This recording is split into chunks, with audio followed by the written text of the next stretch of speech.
सलमान खान के पिता सलीम खान ने जोरदार हमला बोला है भारत के ओलंपियन मिल्खा सिंह पर। वो मिल्खा सिंह जो कि 1960 के ओलंपिक्स के रोम ओलंपिक्स के फाइनल में थे, वो मिल्खा सिंह जो कि भारत के गौरव थे, वो मिल्खा सिंह जिसके ब्रांड के चलते उन पर फिल्म बनाई बॉलीवुड में, और अब सलीम खान ये कह रहे हैं कि उन्हें गुमनामी से बचाया हमने, और वो एक तरह से एहसान फरामोशी कर रहे हैं। क्या कहा देखिए, 2013 में मिल्खा पर भाग मिल्खा भाग फिल्म बनी थी और एक तरह से हमने उन्हें गुमनामी से बनाया। सलीम ने सलमान को बेहतरीन तैराक, वेट लिफ्टर बताया, अपने बेटे की तारीफ की, क्योंकि आप जानते हैं कि मिल्खा सिंह ने उनके गुडविल एम्बेसडर बनाए जाने का विरोध किया था। सलीम ने इसी के समर्थन में ये तमाम जुमले जो हैं वो सामने रखे हैं। मिल्खा ने सलमान को गुडविल एम्बेसडर बनाए जाने का विरोध किया था। यही वजह है कि सलीम खान के तल्ख तेवर सामने उभर कर आए हैं मिल्खा सिंह के बारे में। तो अपने आप में कई सवाल खड़े कर रहा है। वो कह रहे हैं कि हमने आपको गुमनामी से बचाया, जबकि सलीम खान ये भूल जाते हैं कि मिल्खा सिंह का वो दर्जा था, वो ब्रांड था कि बॉलीवुड ने उन पर फिल्म बनाई और उस फिल्म ने 100 करोड़ से ज्यादा का बिजनेस किया। तो बॉलीवुड ने उन्हीं के ब्रांड पर फिल्म बनाकर उस पर कारोबार भी तो किया। क्या सलीम खान इस बात को सुविधाजनक अंदाज में भूल गए हैं? तो अपने आप में एक हमला किया है उन्होंने।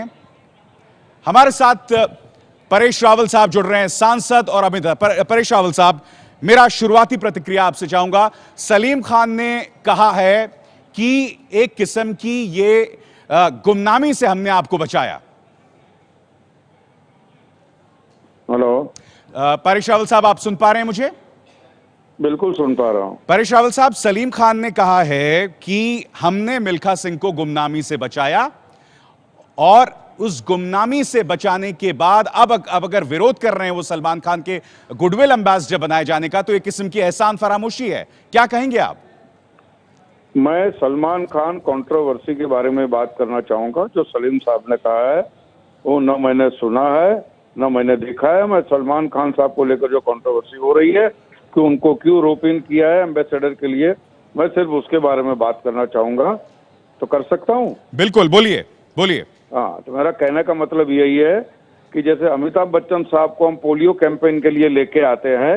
अमिताभ बच्चन साहब ना डॉक्टर है, डॉक्टर तो है नहीं, ना MBBS है, ना उन्होंने कोई कोर्स किया है पोलियो के अंदर, लेकिन एक अवेयरनेस फैलाने के लिए, लोगों को पता चले, उसके लिए लेके आ रहे। इसे यही काम होता है सेलिब्रिटी को रोपिंग करने का, कि लोगों में अवेयरनेस फैले। हमारे हिंदुस्तान में सिर्फ एक या दो स्पोर्ट के बारे में लोग जानते हैं, या क्रिकेट है या हॉकी है, बाकी ये कबड्डी है, फुटबॉल है, उसके बारे में इतना इंटरेस्ट नहीं है। आज तो ये हो गया है कि अभिषेक बच्चन है, जॉन अब्राहम है, वो भी फुटबॉल की टीम खरीद रहे हैं, कबड्डी की टीम खरीद रहे हैं, वो भी अपने तरह से ये सब उनके ब्रांड एम्बेसडर बने। तो उसके साथ साथ अगर सलमान जुड़ते हैं तो इसमें बुरा क्या है?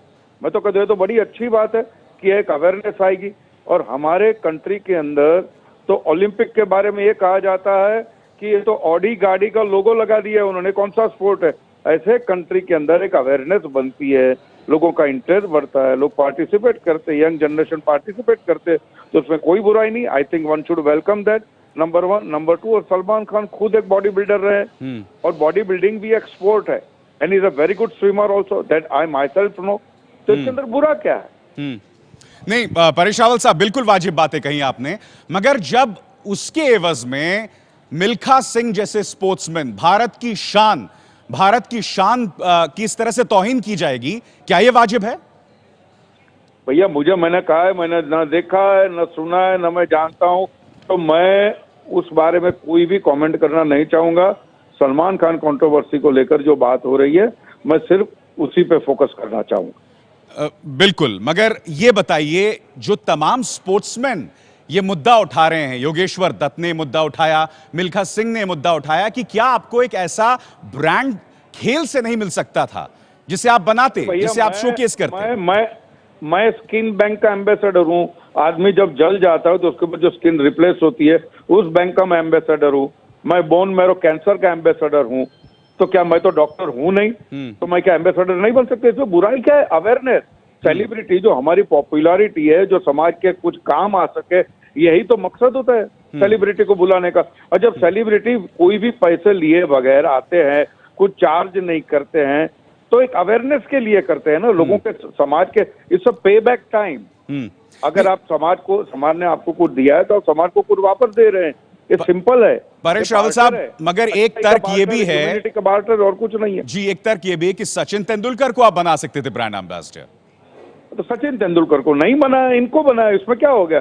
इनको बना सकते थे, इनको बना, ऐसा ये इफ एंड बट्स वाली बात क्यों करें? इनको बना दिया, इनको वेलकम करो, इसमें बुराई क्या है? नहीं, बुराई यही है परेश रावल साहब, इसमें बुराई ये है कि आपने चलिए बनाया, मगर अगर उसी ब्रांड एम्बेसडर, गुडविल एम्बेसडर के पिता एक ओलंपियन, एक ऐतिहासिक ओलंपियन की तौहीन कर रहे हो। आप मुझे उस तरफ लेके जा रहे हैं, मैं उस तरफ नहीं आ रहा हूं, मैं इसी मुद्दे नहीं परेश रावल साहब, ये दोनों आपस में मुद्दे जुड़े हुए हैं, यही वजह है मैं बार बार आपसे सवाल कह रहा हूं। आपके लिए जुड़े होंगे, मैंने सुना, मैं भैया कह चुका हूं, न सुना है, न देखा है, न समझा है, तो फिर उसके बारे में क्यों बहस करूं? अच्छा, जो आलोचक हैं वो ये भी कह रहे हैं कि सलमान खान की एक विवादास्पद छवि है, सलमान खान प्रधानमंत्री नरेंद्र मोदी से करीब हैं, पतंग उड़ाने की मिसाल देते हैं वो। ये तो हिंदुस्तान की कुछ टोलियां हैं जिनका मकसद ये है कि अगर नरेंद्र मोदी साहब के साथ कोई जुड़ा तो उसके जरिए कैसे नरेंद्र मोदी को घसीटा जाए। ये तो रहा है, ये तो फेवरेट गेम रही है। मैं परेश जी मैं आपसे फिर पूछना चाहूंगा, क्या ये जायज है? चलिए, सलमान खान आपने गुडविल एम्बेसडर बना दिया, मगर क्या ये जायज है उसके एवज में मिल्खा सिंह जैसे स्पोर्ट्समैन की तौहीन की जाए? मैं आपको फिर से ये बताना चाहूंगा कि मैंने इसके बारे में न सुना समझा है, तो मैं उसके बारे में क्या कहूं आपसे। बहुत बहुत शुक्रिया परेश रावल साहब, सांसद और अभिनेता हमारे साथ जुड़े। अब हेमा मालिनी इस बारे में क्या कह रही हैं, वो भी आइए सुनते हैं। To love him so much. So if he is a brand ambassador, what is the problem? I think some people think that, ma'am, his case with the hit and run is a problematic.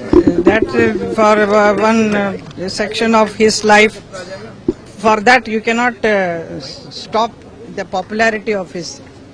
That has to be utilized, and it for a good cause. So why not? तो दोनों BJP सांसद परेश रावल और हेमा मालिनी इसका समर्थन करते हुए, मगर उन्होंने उस बात पर टिप्पणी बिल्कुल नहीं की जिसमें सलीम खान ने यह कह दिया कि बॉलीवुड ने मिल्खा सिंह को गुमनामी से बचाया। क्या यह जायज है? अब क्या क्या कहा आपने, एक बार फिर सुनिए। बॉलीवुड ने आपको गुमनामी से बचाया। क्या मिल्खा सिंह को अब यह सुनना रह गया था? वो शख्स जिसने न जाने कितने मेडल्स इस देश को जितवाए हैं, वो शख्स जो कि 1960 में रोम ओलंपिक के फाइनल में था, जिसने एक किस्म का कीर्तिमान स्थापित किया था, वो शख्स जिसके ब्रांड पर बॉलीवुड ने फिल्म बनाई और उसमें कई पैसे कमाए, अब उसको यह कहा जा रहा है कि हमने आपको गुमनामी से बचाया। क्या कहा कि सलमान खुद एक बेहतरीन तैराक हैं, वेट लिफ्टर हैं, लिहाजा वो एक गुडविल एम्बेसडर ओलंपिक्स के बन सकते हैं। सिर्फ मिल्खा सिंह नहीं है। मीम अफजल ने क्या कहा इस मुद्दे पर? मीम अफजल हमारे साथ टेलीफोन पर हैं। मीम अफजल साहब, आपकी शुरुआती प्रतिक्रिया। चलिए, सलमान, उसका एक अपना रुतबा है, सलमान खान एक अपने आप में ब्रांड है, मगर जब सलमान के पिता यह कहते हैं कि हमने आपको गुमनामी से बचाया, यह क्या जतलाता है?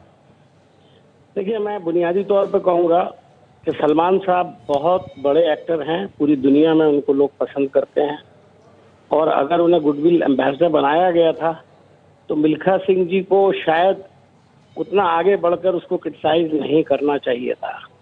लेकिन उसके साथ साथ मैं ये कहूँगा कि आज सलीम खान साहब ने मिल्खा सिंह के ताल्लुक से जो कुछ कहा है उसकी कतई ज़रूरत नहीं थी।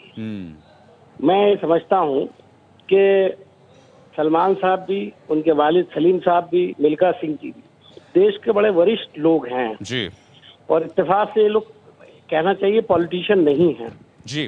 पॉलिटिकल लोग कभी कभी आपस में आर्गुमेंट करते हैं और कंट्रोवर्सी का शिकार होते हैं। खिलाड़ियों को और फनकारों को कंट्रोवर्सी से बचना चाहिए, उनको अपने काम पर ध्यान देना चाहिए जी। मेरा ख्याल में मेरा ये नजरिया है। सलीम साहब ने जो कहा मैं समझता हूँ इसकी जरूरत नहीं थी। बहुत अगर वो बहुत नहीं- अहम बात यहां पर मीम अफजल साहब बता रहे हैं। बहुत बहुत शुक्रिया। मीम अफजल साहब ने दो चीजें कही। पहली बात, मिल्खा सिंह को इस मुद्दे पर नहीं कूदना चाहिए था, ऐसी टिप्पणी नहीं करनी चाहिए। और दूसरा, सलीम खान ने भी जो वक्तव्य दिया वो सही नहीं था। योगेश्वर दत्त जो कि भारत की शान कहे जाते हैं कुश्ती में, उनका क्या कहना है, आइए सुनते हैं। की सुविधा उन पे, और अगर किसी को एम्बेसडर बनाना ही था तो किसी खिलाड़ी को बनाते, जैसे मिल्खा सिंह है, पीटी उषा है, सचिन तेंदुलकर है, अभिनव बिंद्रा है, राज्यवर्धन राठौर है, अंजू बबी दास है जो वर्ल्ड की मेडलिस्ट हैं। जिस खिलाड़ी को फॉलो करते हैं। नहीं तो मैंने ओलंपिक का देखा था लिंडर पेस को देख के। लिंडर पेस है जी, उसका 7वां ओलंपिक है। ये इतनी बड़ी बात है, 7वां ओलंपिक है। मैंने देखा लिंडर पेस जब ब्राउन मेडल तब देखा कि मेरे को भी ओलंपिक मेडल जीतना है। नहीं, सलमान खान को बनाने में बुराई क्या है सर? आप इसका विरोध क्यों कर रहे हैं? मैंने विरोध कहा किया भाई साहब? मैंने बोला कि कोई खिलाड़ी को क्यों नहीं बनाते। मैं विरोध कहा किया? मैंने ये थोड़ी बोला कि उसको मत बनाओ। मैंने बोला किसी खिलाड़ी को क्यों नहीं बनाते। नहीं, आपने सर ट्वीट किया था कि देश को पागल क्यों बना रहे हो। अरे मैंने किया था कि ये ब्रांड एम्बेसडर क्या सिस्टम है, क्या फायदा हुआ इससे खिलाड़ियों को, ये बताइए मेरे को। और अगर बढ़ाते हो तो किसी खिलाड़ी को बनाएंगे। अब आप ये बता दो कि क्या फायदा हुआ खिलाड़ियों को, किसी को ब्रांड एम्बेसडर बनाया तो। और नहीं, उसमें बना दिया तो खिलाड़ी को बना, जिससे फायदा हो। अगर मैं किसी खिलाड़ी से बात करूंगा तो पता लगेगा मेरे को कि भाई इसका क्या पास्ट है, कितने संघर्ष किया, क्या है। तो कहीं ना कहीं हमें यह सोचना होगा कि सलीम खान साहब ने जो बयान दिया कि हमने मिल्खा सिंह को गुमनामी से बचाया, क्या यह बयान अपने आप में जायज है? इस पर गौर करने की बात है।